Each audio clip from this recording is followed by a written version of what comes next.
ಓಂ ಯತೋ ಯತಃ ಸಮೀಯಸೆ ತತೋ ನೋ ಭಯಂ ಕುರು ಶನ್ನಃ ಕುರು ಪ್ರಜಾಭ್ಯೋ ಭಯಂ ನಃ ಪಶುಭ್ಯ. ನನ್ನ ಸಮಸ್ತ ಪ್ರೀತಿಯ ಬಂಧು ಭಗಿನಿಯರಿಗೆ ಡಾಕ್ಟರ್ ಸುಕುಮಾರ ಶಾಸ್ತ್ರಿ ಮಾಡುವ ವಂದನೆಗಳು. ಬಂಧುಗಳೇ,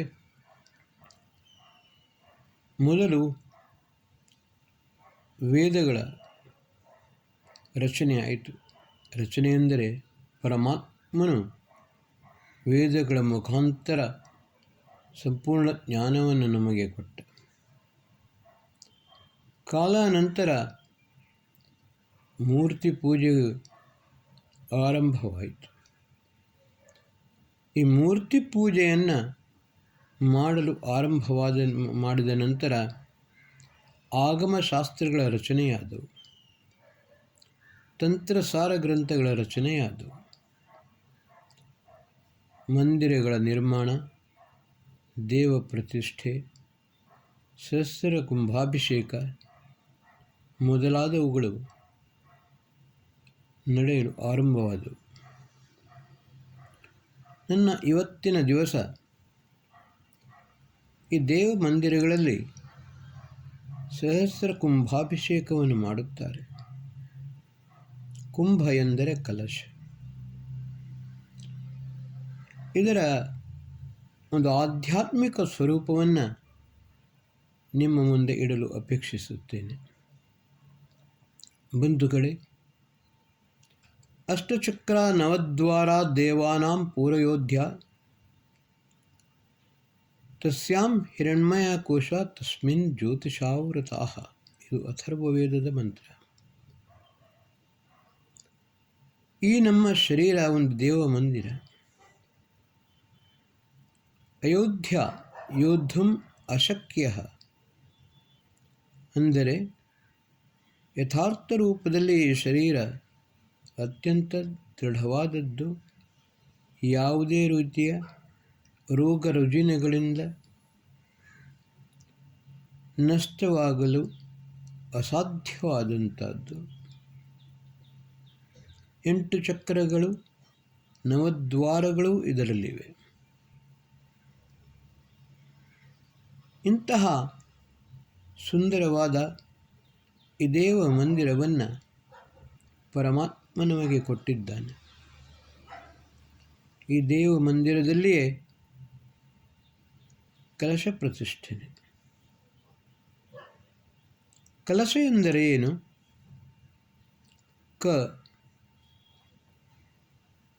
ನಾನು ಹಿಂದಿನ ಎಪಿಸೋಡ್ನಲ್ಲಿ ಹೇಳಿದಂತೆ ನಾವು ಪ್ರತಿನಿತ್ಯ ಪ್ರಾರ್ಥನೆ ಮಾಡುತ್ತೇವೆ, ಕಸ್ಮೈ ದೇವಾಯ ಹವಿಷಾ ವಿಧೇಮ. 2 ಅರ್ಥ ಬರುತ್ತದೆ. ಯಾವ ಪರಮಾತ್ಮನನ್ನು ನಾವು ಉಪಾಸಿಸಲಿ ಎಂದು. ಕ ಶಬ್ದಕ್ಕೆ ಇನ್ನೊಂದು ಅರ್ಥವಿದೆ. ಆನಂದ ಸ್ವರೂಪನಾದ ಪರಮಾತ್ಮನೆಯನ್ನು ಉಪಾಸಿಸೋಣ. ಬಂಧುಗಳೇ, ಮನುಷ್ಯನಿಗೆ ಸುಖ, ಶಾಂತಿ, ನೆಮ್ಮದಿ, ಸಮೃದ್ಧಿ ಎಲ್ಲವೂ ಬೇಕು. ಆದರೆ ಪರಮಾತ್ಮನು ಆನಂದ ಸ್ವರೂಪನು. ಈ ಆನಂದ ಸ್ವರೂಪನಾದ ಪರಮಾತ್ಮನ ಉಪಾಸನೆಯನ್ನು ಮಾಡುವುದರಿಂದಲೇ ಮನುಷ್ಯನಿಗೆ ಸುಖ, ಶಾಂತಿ, ನೆಮ್ಮದಿ ಎಲ್ಲವೂ ಬೇಕು, ಸಿಗುತ್ತದೆ. ಬಂಧುಗಳೇ,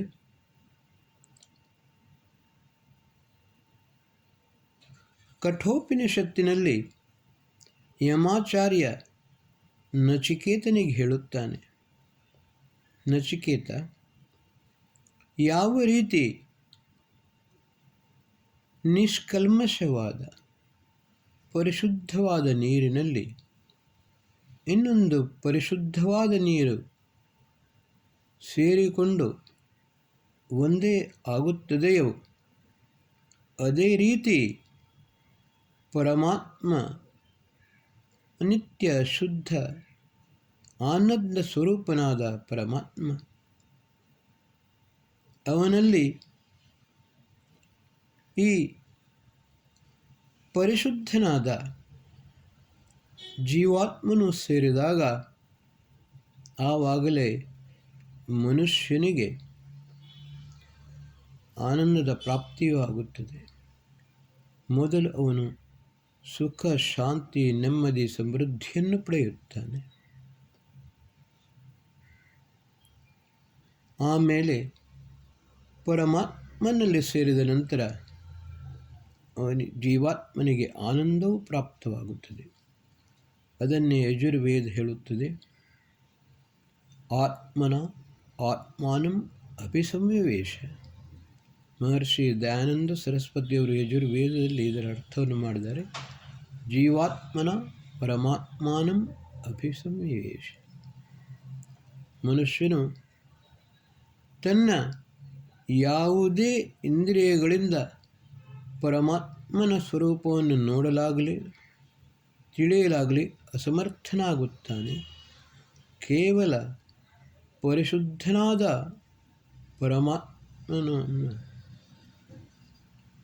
ಪರಿಶುದ್ಧನಾದ ಜೀವಾತ್ಮನು ಮಾತ್ರ ನೋಡಲು ಅಥವಾ ತಿಳಿದುಕೊಳ್ಳಲು ಸಮರ್ಥನಾಗುತ್ತಾನೆ. ಅಷ್ಟಚಕ್ರ, ಮೂಲಾಧಾರ, ಸ್ವಾಧಿಷ್ಠಾನ, ಮಣಿಪೂರಕ, ಅನಾಹತ, ಸೂರ್ಯ, ವಿಶುದ್ಧಿ, ಆಮೇಲೆ ಭ್ರುಕುಟಿಯ ಮಧ್ಯದಲ್ಲಿ ಆಜ್ಞಾಚಕ್ರ, ನಡುನೆತ್ತಿಯಲ್ಲಿ ಸಹಸ್ರಾರ ಚಕ್ರ, 8 ಚಕ್ರಗಳಿವೆ. ಓಂಕಾರ ಈ ಸೃಷ್ಟಿಯ ಮೂಲ ಆಧಾರ. ಮಣಿಪೂರಕ ಚಕ್ರದಿಂದ ಹೊರಟ ಈ ಓಂಕಾರ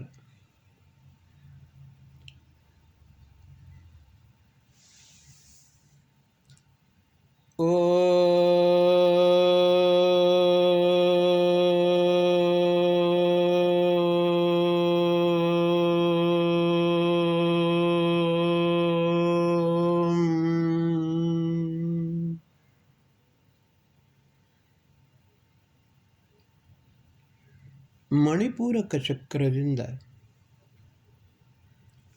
10 ಅಂಗುಲ ಮೇಲೆ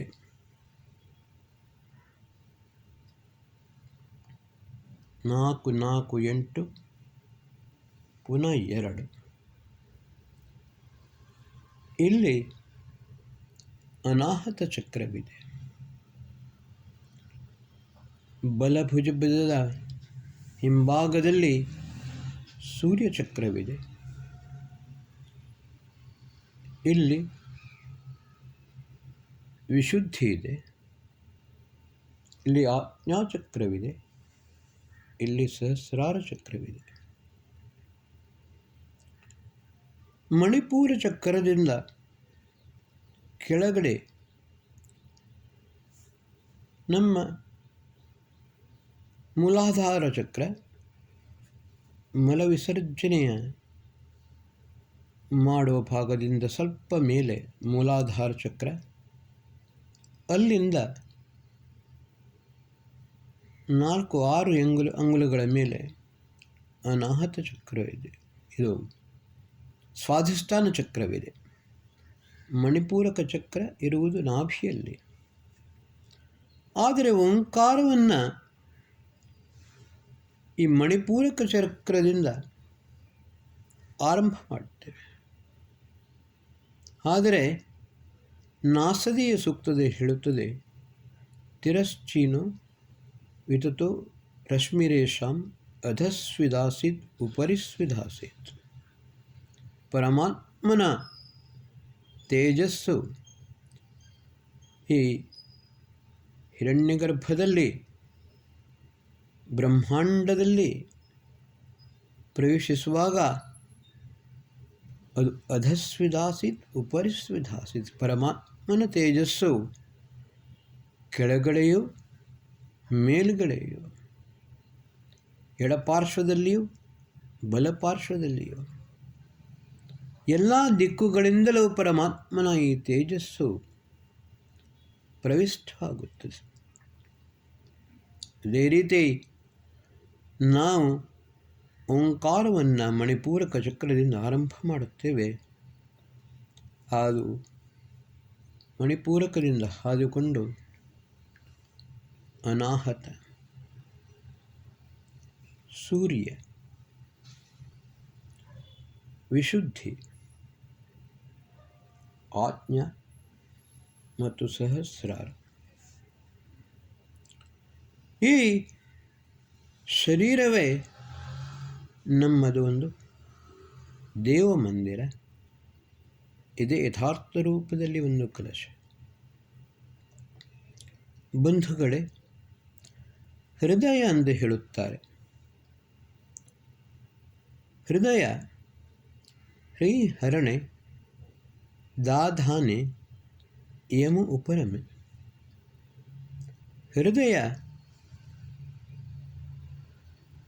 ಸಾಧಾರಣವಾಗಿ ತಿಳಿದುಕೊಂಡದ್ದು ಇದು ಹೃದಯ ಇಲ್ಲಿ ಇದೆ ಅಂತ.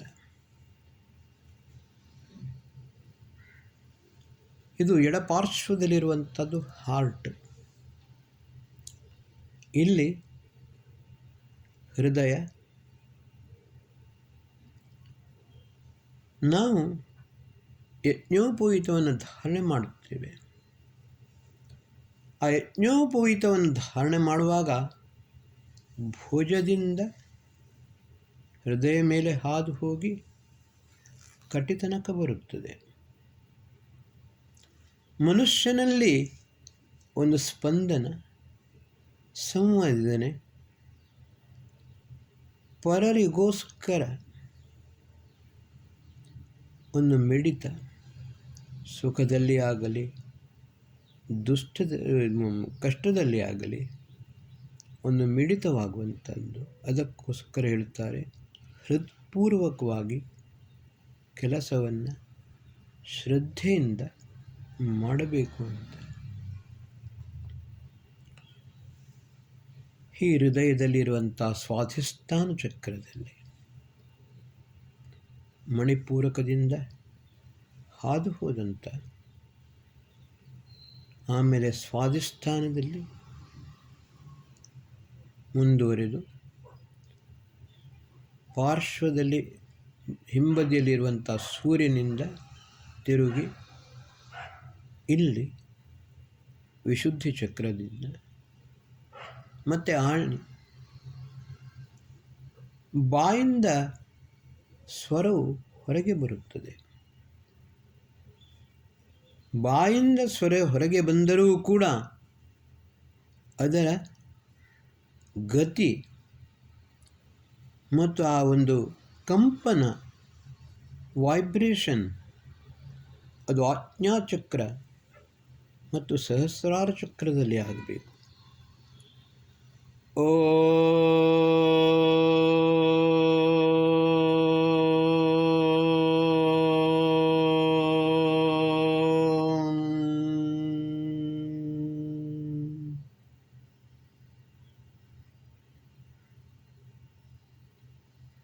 ಬಂಧುಗಳೇ,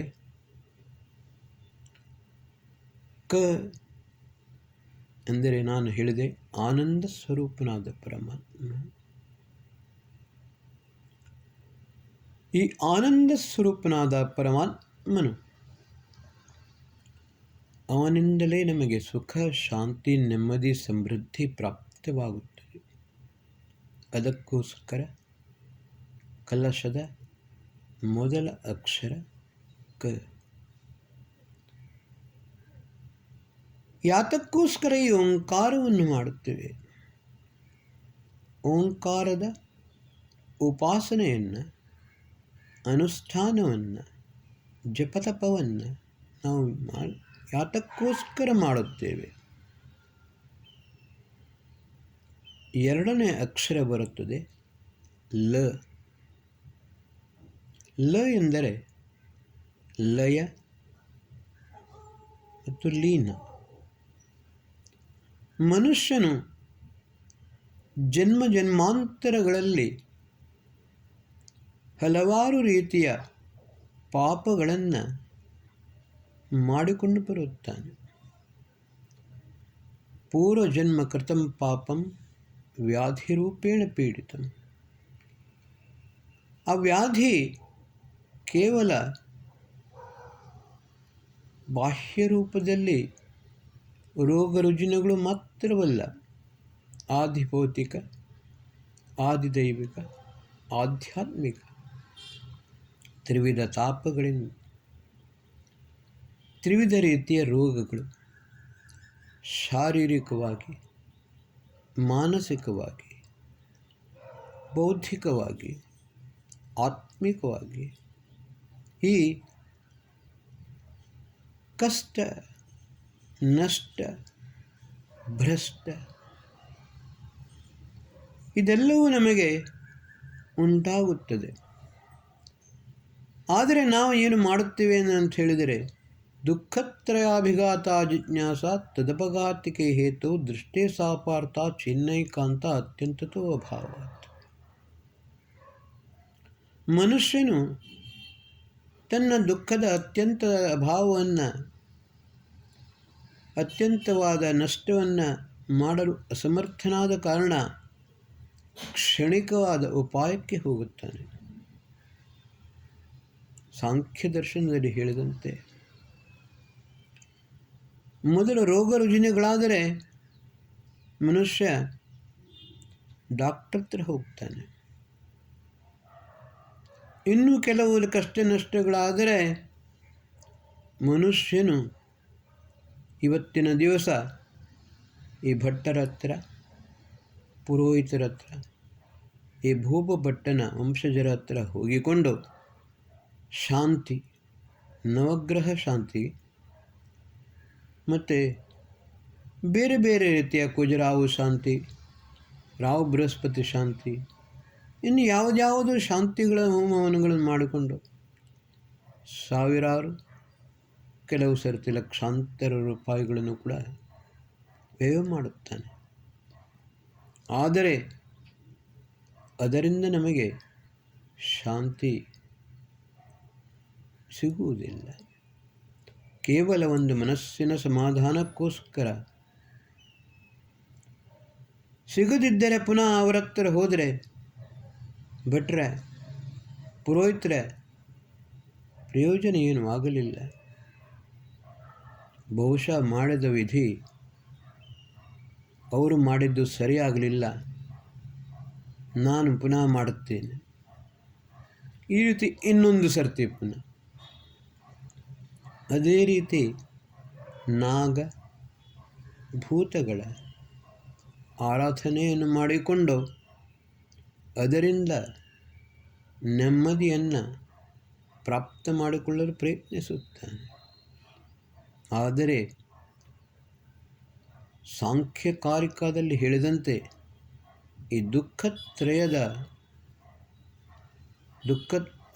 ದುಃಖತ್ರಯಾಭಿಘಾತ ಜಿಜ್ಞಾಸ ತದಪಘಾತಿಗೆ ಹೇತು. ಅಪಘಾತ ನಷ್ಟ ಮಾಡುವುದಕ್ಕೋಸ್ಕರ, ದುಃಖಗಳನ್ನೋಸ್ಕರ ಕ್ಷಣಿಕ ಉಪಾಯಗಳನ್ನು ಮನುಷ್ಯನು ಮಾಡುತ್ತಾನೆ. ಆದರೆ ನಿಜವಾದ ಉಪಾಯ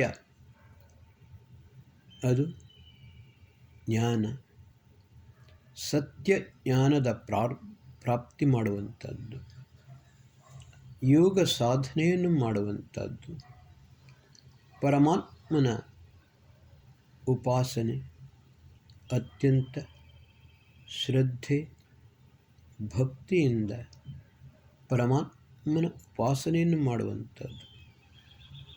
ಮತ್ತು ಪರಿವಾರದಲ್ಲಿ ಇದ್ದುಕೊಂಡು ಕೂಡ ಮಹರ್ಷಿ ಯಾಜ್ಞವಲ್ಕ್ಯರು ಹೇಳುತ್ತಾರೆ, ಮನುಷ್ಯನು ಕಮಲದಂತೆ ಇರಬೇಕು.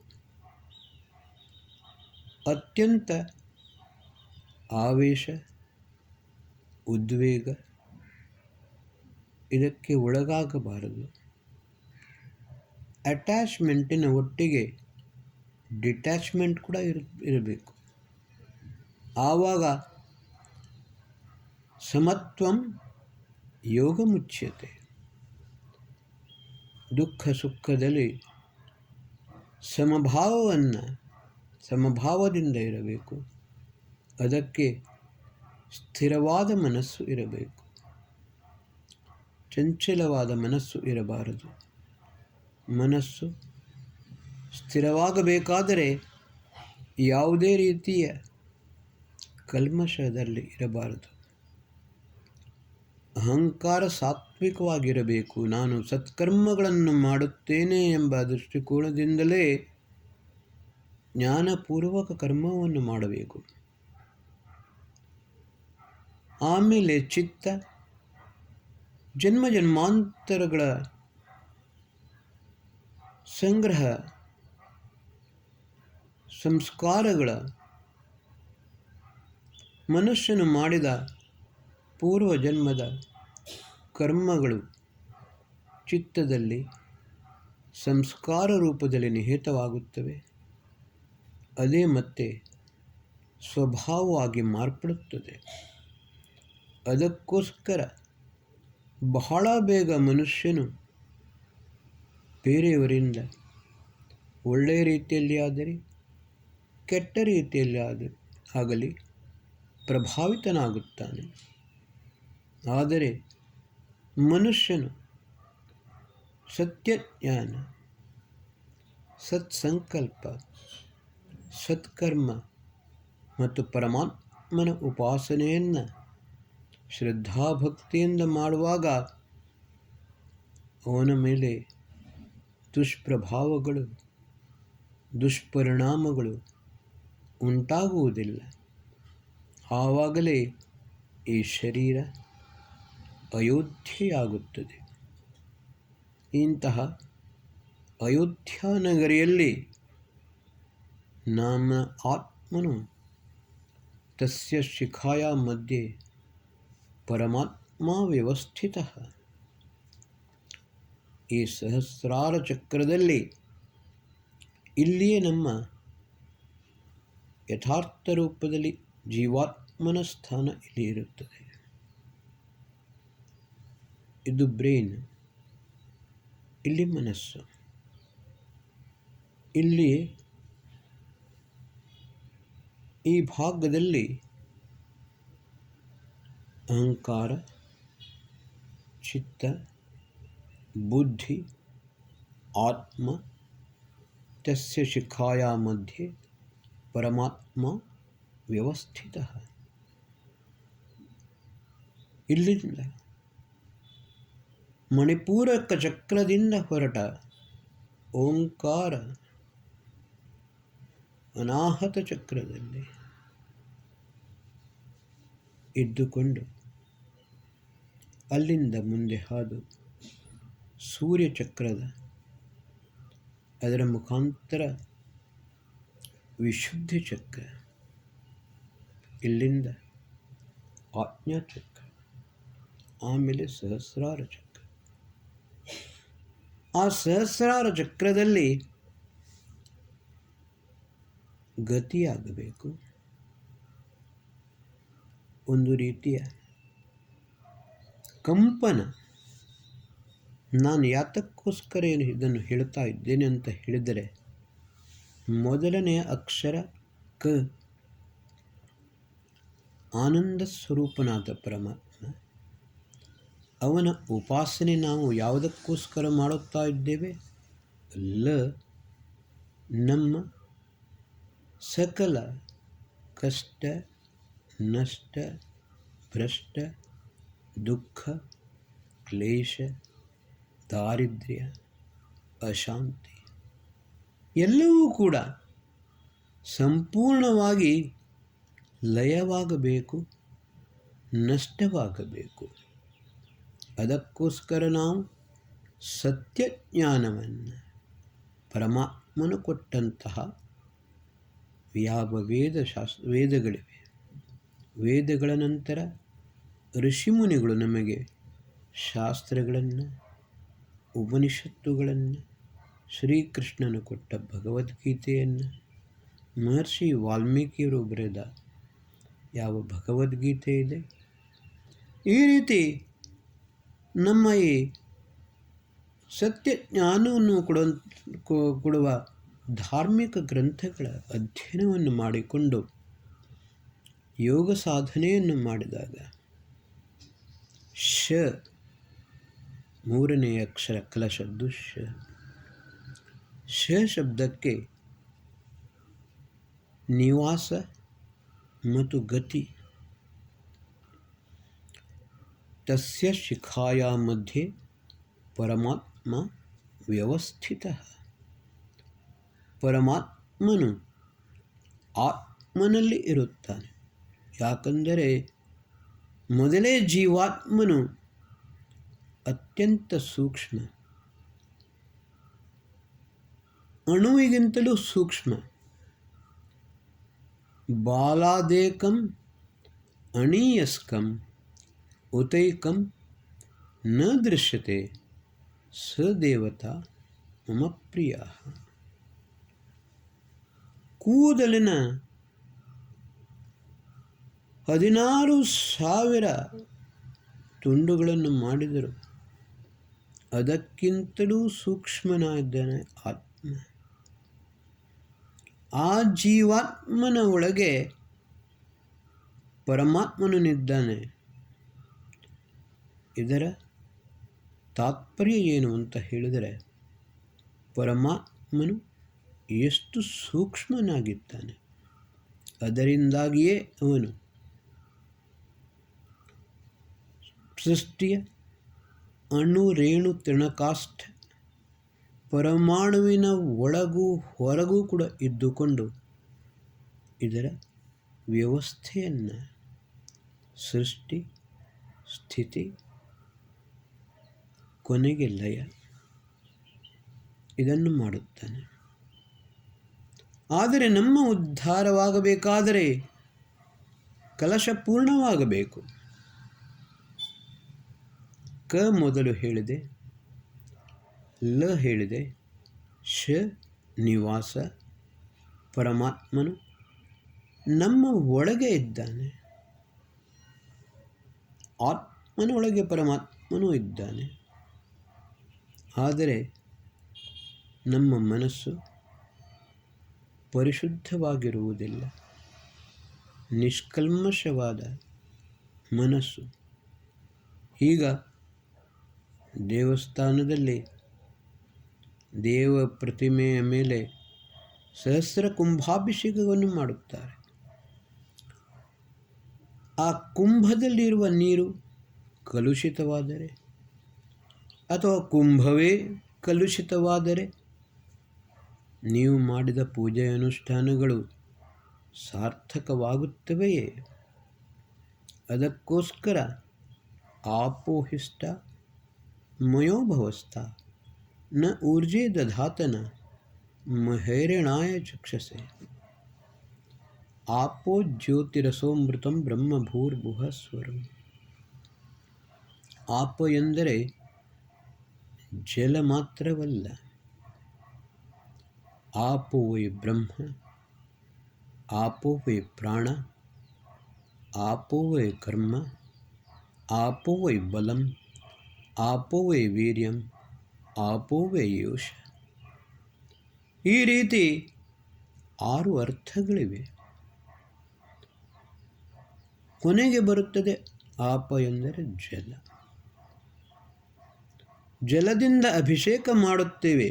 ಆದರೆ ಆ ಆಪದಿಂದ, ಆಪ ಎಂದರೆ ಪರಮಾತ್ಮ ಆಪ್ನೋತಿ ವ್ಯಾಪ್ನೋತಿ ಚರಾಚರಂ ಜಗದಿತಿ ಆತ್ಮ. ಪರಮಾತ್ಮನ ಉಪಾಸನೆ. ಆಪೋ ವೈ ಪ್ರಾಣ ಯೋಗ ಸಾಧನೆ, ಆಪೋ ವೈ ಕರ್ಮ ಸತ್ಕರ್ಮಗಳನ್ನು ಮಾಡುವಂಥದ್ದು, ಆಪೋ ವೈ ಬಲಂ ಶಾರೀರಿಕ ಮಾನಸಿಕ ಆತ್ಮಿಕ ಬಲವನ್ನು ಯೋಗ ಸಾಧನೆಗಳ ಮೂಲಕ ಪ್ರಾಪ್ತಿ ಮಾಡುವಂಥದ್ದು, ಆಪೋ ವೈ ವೀರ್ಯಂ ನಮ್ಮ ವೀರ್ಯವನ್ನು ಓಜಸ್ಸನ್ನಾಗಿ ತೇಜಸ್ಸನ್ನಾಗಿ ಮಾಡುವಂಥದ್ದು. ಆಮೇಲೆ ಆಪೋ ವೈ ಯೋಷ. ಯೋಷ ಎಂದರೆ ಸಾಧಾರಣವಾಗಿ ಸ್ತ್ರೀ. ಮಹರ್ಷಿ ದಯಾನಂದ ಸರಸ್ವತಿಯವರು ಆಪ ಶಬ್ದಕ್ಕೆ ಈ ಮಂತ್ರದಲ್ಲಿ ಯೋಷ ಜಲವತ್ ಶಾಂತಸ್ತ್ರೀಯ ಅಂತ ಹೇಳ್ತಾರೆ. ಏಕೆಂದರೆ ಮನುಷ್ಯನ ಪರಿವಾರದಲ್ಲಿ ನಿಜವಾದ ಶಾಂತಿ ಅದು ನಮಗೆ ಪ್ರಾಪ್ತವಾಗುವಂಥದ್ದು ಧರ್ಮಪತ್ನಿಯಿಂದ. ಅದಕ್ಕೋಸ್ಕರ ಗೃಹಿಣಿ ಗೃಹ ಮುಚ್ಯತೆ ಅಂತ ಹೇಳುತ್ತಾರೆ. ನಮ್ಮ ಭೂಮಂಡಲದಲ್ಲಿ ಅಗ್ನಿ ಮತ್ತು ಸೋಮತತ್ವ ಸರಿಯಾಗಿ ಇದ್ದರೆ ಅಗ್ನಿಯು ಕೂಡ ಪ್ರಕಾಶವನ್ನು ಕೊಡುತ್ತದೆ. ಅದೇ ಸೋಮತತ್ವ ದುರ್ಬಲವಾದರೆ ಅಗ್ನಿಯು ಸುಡುತ್ತದೆ. ವೇದದಲ್ಲಿ ಅಗ್ನಿ ಸೋಮಾಭ್ಯಾಂ ಇದಂ ಜಗತ್ ಎಂದು ಹೇಳಿದ್ದಾರೆ. ಉಪನಿಷತ್ತಿನಲ್ಲಿ ಪ್ರಾಣ ಮತ್ತು ರೈ ಎಂದು ಹೇಳುತ್ತಾರೆ. ಪವಮಾನ ಮೊದಲು ಪವಮಾನದ ಸಹಸ್ರ ಪವಮಾನದಿಂದ ಅಭಿಷೇಕವನ್ನು ಮಾಡುವಂಥದ್ದು ಅಂತ ಹೇಳುತ್ತಾರೆ. ಪವಮಾನ ಜಗದ ಪ್ರಾಣಶಕ್ತಿ ಸರ್ವಂ ಪ್ರಾಣೇ ಪ್ರತಿಷ್ಠಿತಂ. ನಾವು ಸಾಧಾರಣವಾಗಿ ಮುಖ್ಯ ಪ್ರಾಣ, ಜನರು ಇವತ್ತಿಗೂ ಪವಮಾನ ಎಂದರೆ ಹನುಮಂತ ಎಂದು ಹೇಳುತ್ತಾರೆ. ಆದರೆ ವಾಸ್ತವಿಕವಾಗಿ ಹನುಮಂತನು ಜೀವಿತವಾಗಿದ್ದಾಗ ಅವನಿಗೆ ಅಣಿಮ ಗರಿಮ ಲಘಿಮ ಈಶಿತ್ವ ವಶಿತ್ವ ಪ್ರಾಪ್ತಿ ಪ್ರಕಾಮ್ಯ. ಅಣಿಮ ಗರಿಮ ಮಹಿಮ ಲಘಿಮ ಈಶಿತ್ವ ವಶಿತ್ವ ಪ್ರಾಪ್ತಿ ಪ್ರಕಾಮ್ಯ ಎಷ್ಟು ಅಷ್ಟಸಿದ್ಧಿಗಳು ಪ್ರಾಪ್ತವಾಗಿವೆ. ಶ್ರೀರಾಮನ ಅನನ್ಯ ಭಕ್ತನಾದ ಹನುಮಂತ. ಆದರೆ ಹನುಮಂತನನ್ನು ಅಮರ ಎಂದು ಹೇಳುತ್ತಾರೆ. ವಾಸ್ತವಿಕವಾಗಿ ಹನುಮಂತನಲ್ಲ, ಮೂಲ ಸ್ವರೂಪನಾದ ಮುಖ್ಯ ಪ್ರಾಣ ಅಪಾನ ವ್ಯಾನ ಉದಾನ ಸಮಾನ ನಾಗ ಕೂರ್ಮ ಕೃಕಲ ದೇವದತ್ತ ಧನಂಜಯ. ಈ ಪಂಚ ಪ್ರಾಣಗಳು ಮತ್ತು ಪಂಚ ಉಪಪ್ರಾಣಗಳು, ಈ ಪ್ರಾಣಶಕ್ತಿ ಜಗತ್ತಿನ ಆಧಾರ. ಈ ಪ್ರಾಣಶಕ್ತಿ ಆದರೆ ಯತ್ ಪ್ರಾಣೇನ ನ ಪ್ರಾಣಿತಿ ಯೇನ ಪ್ರಾಣ ಪ್ರಣೀಯತೆ ತದೇವ ಬ್ರಹ್ಮ ತ್ವಂ ವಿದ್ಧಿ ನೇಧಂ ಯದಿದಮುಪಾಸತೆ. ಈ ಪ್ರಾಣಶಕ್ತಿಯೂ ಕೂಡ ಸ್ವತಃ ಇದನ್ನು ತನ್ನ ಕಾರ್ಯವನ್ನು ಮಾಡಲು ಸಮರ್ಥವಾಗಿಲ್ಲ. ಆದರೆ ಅದಕ್ಕಿಂತಲೂ ಮೂಲವಾದ ಶ್ರೇಷ್ಠವಾದ ಇನ್ನು ಪ್ರಾಣಶಕ್ತಿಗೂ ಪ್ರಾಣಶಕ್ತಿಯನ್ನು ಕೊಡುವಂತಹ ಸಚ್ಚಿದಾನಂದ ಓಂಕಾರ ಸ್ವರೂಪನಾದ ಪರಮಾತ್ಮನಿದ್ದಾನೆ. ಅವನೇ ನಿಜವಾದ ಬ್ರಹ್ಮ. ಈ ಸಹಸ್ರ ಕುಂಭಾಭಿಷೇಕದಲ್ಲಿ ಒಂದು ಕುಂಭದಲ್ಲಿ ಅದು ಸ್ವಲ್ಪ ದೊಡ್ಡದಿರುತ್ತದೆ, ಬ್ರಹ್ಮ ಕಲಶ ಎಂದು ಹೇಳುತ್ತಾರೆ. ಬೃಹತ್ವಾತ್ ಬ್ರಹ್ಮ, ಅದು ದೊಡ್ಡದ ಕಾರಣ ಅದಕ್ಕೆ ಬ್ರಹ್ಮ ಕಲಶ ಎಂದು ಹೇಳುತ್ತಾರೆ.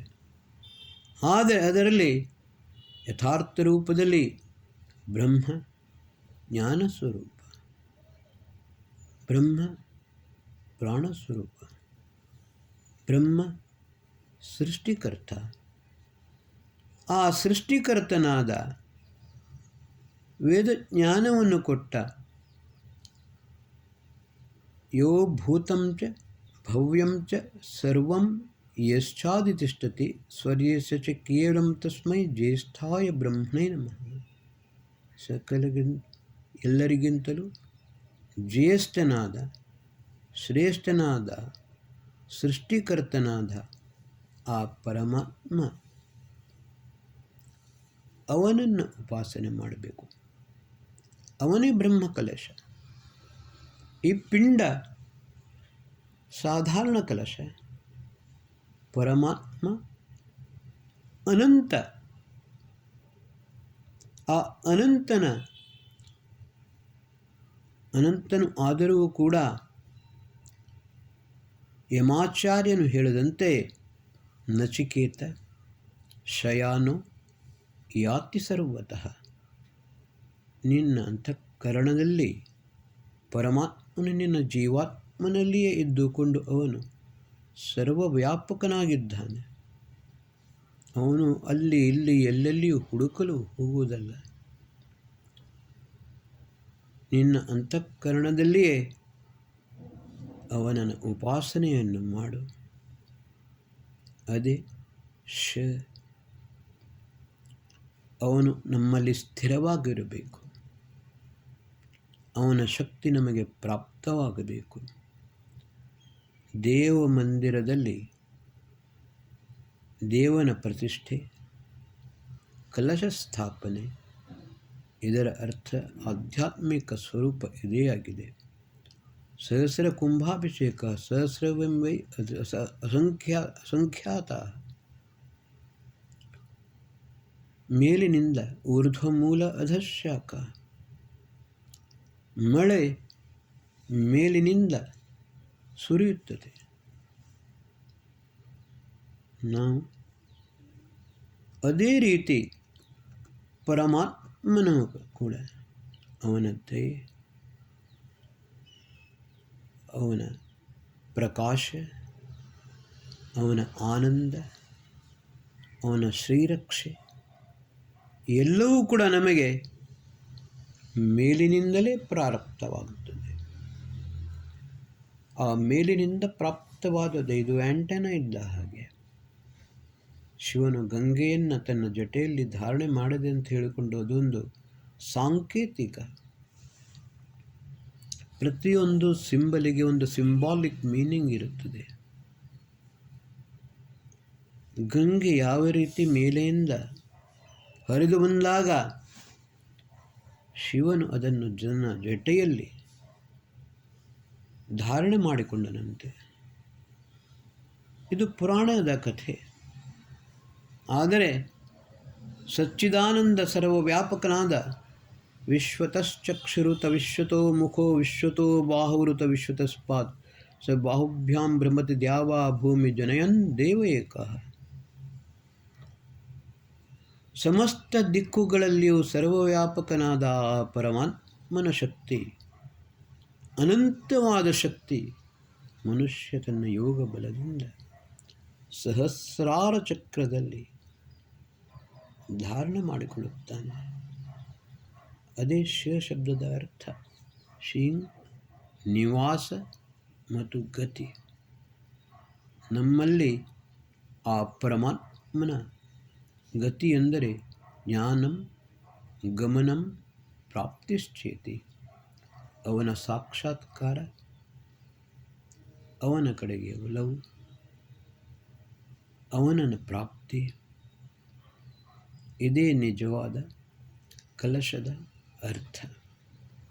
ಈ ಕಲಶದ ಆಧ್ಯಾತ್ಮಿಕ ಸ್ವರೂಪ ಇದೇ ನಮ್ಮದು ದೇವ ಮಂದಿರ ಅಯೋಧ್ಯೆ ಎಂದು ಹೇಳಿಕೊಂಡು ನಾವು ಶ್ರೀರಾಮನ ಜನ್ಮಭೂಮಿಯಾದ ಅಯೋಧ್ಯೆಗೆ ಹೋಗುತ್ತೇವೆ.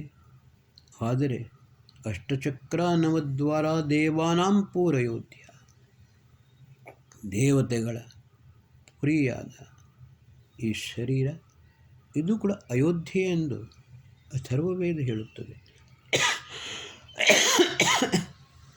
ಇದನ್ನು ನಾವು ಸರಿಯಾಗಿ ಅರ್ಥ ಮಾಡಿಕೊಂಡು ಕಲಶ ಇದರ ಅರ್ಥ ನಿಮಗೆ ಹೇಳಿದ್ದೇನೆ. ಅದನ್ನು ಸರಿಯಾಗಿ ತಿಳಿದುಕೊಳ್ಳಿ. ಪರಮಾತ್ಮನ ಉಪಾಸನೆಯನ್ನು ಮಾಡಿ ಮತ್ತು ಜೀವನವನ್ನು ಸಾರ್ಥಕ ಮಾಡಿಕೊಳ್ಳಿ. ಅಸತೋ ಮಾ ಸದ್ಗಮಯ ತಮಸೋ ಮಾ ಜ್ಯೋತಿರ್ಗಮಯ ಮೃತ್ಯೋರ್ಮಾ ಅಮೃತಂಗಮಯ. ನಾನು ಹಿಂದಿನ ಎಪಿಸೋಡ್ಗಳಲ್ಲಿ ಹೇಳಿದ್ದಂತೆ ಬರುವಾಗಲೂ ಕತ್ತಲೆ ಬೆತ್ತಲೆ, ಹೋಗುವಾಗಲೂ ಬೆತ್ತಲೆ, ಈ ನಡುವೆ ನಿನಗೆ ಬೇಕೇ ಕತ್ತಲೆ. ಭಕ್ತಿಯಿಂದ ಭಜಿಸು ಭಗವಂತನನ್ನ. ಅಸತೋ ಮಾ ಸದ್ಗಮಯ, ತಮಸೋ ಮಾ ಜ್ಯೋತಿರ್ಗಮಯ, ಮೃತ್ಯೋರ್ಮಾ ಅಮೃತಂ ಗಮಯ. ಓಂ ಶಾಂತಿ ಶಾಂತಿ ಶಾಂತಿ.